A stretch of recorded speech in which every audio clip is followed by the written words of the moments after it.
everyone! Welcome to the vlog. Today, I'm going to share with you my fragrance collection.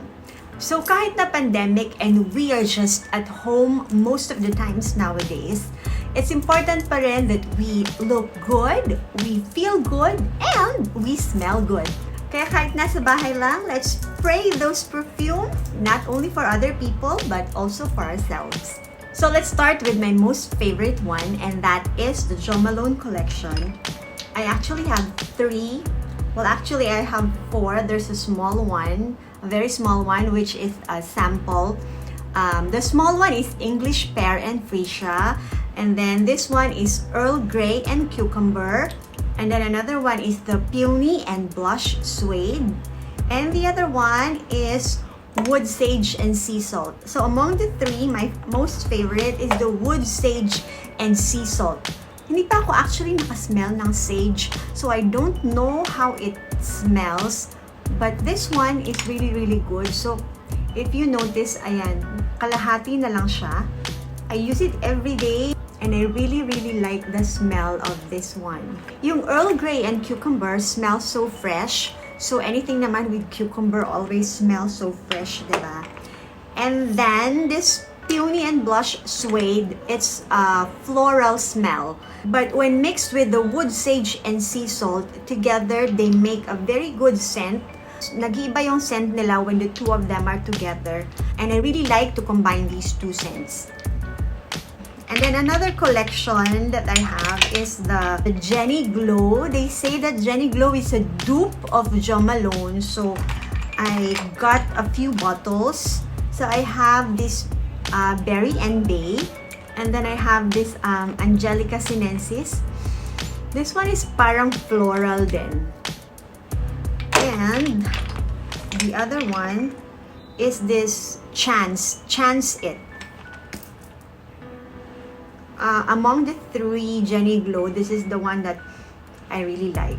The Chance It. It's medyo sweet and floral. Okay, so next one naman, let's go to the Body Shop collection. I have this White Musk, and then this White Musk Flora. This is flowery. And Moringa. And then another collection is the Bath and Body Works. I have this Dark Kiss because I watched Heart Evangelista's scent collection. So I bought this one, but hindi ko masyadong type yung amoy niya.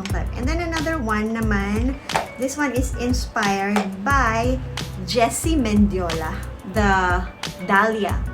This one, mas prefer ko yung smell niya kasi it's floral. And then another one is the Magic in the Air.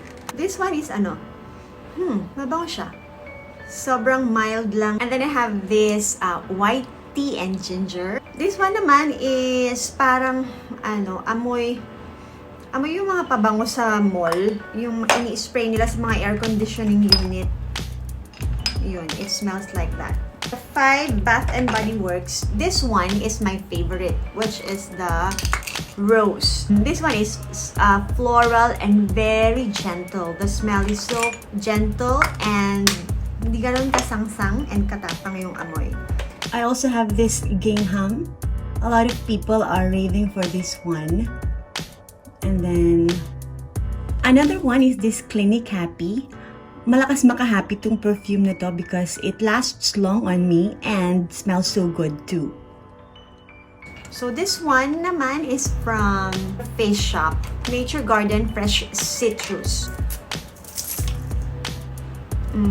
Ayun, it's very citrusy. Okay, and then another one that we have is Elizabeth Arden Green Tea. The other one is Lavender. And the other one, this one I haven't opened yet, is the regular green tea spray nila. What else do I have in here? This one is Be Delicious by DKNY. It's amoy green apple. And then I also have this Dolce & Gabbana Light Blue. This one is citrusy. Super duper like the smell of this one. Another one is this Chloe Love Story. This one naman is floral, powdery, and ang bango din niya. So another one is this Burberry Brit Sheer. Another powdery scent is this Kenzo.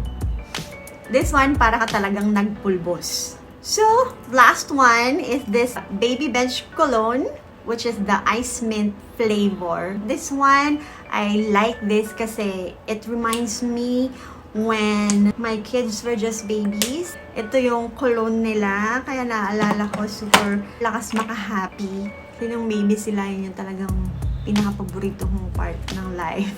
Kasi naalala ko nung baby yung mga anak ko. So that's it, everyone. This is my perfume collection. Thank you so much for watching. I hope you enjoy this video. Bye! See you on my next vlog. Don't forget to subscribe.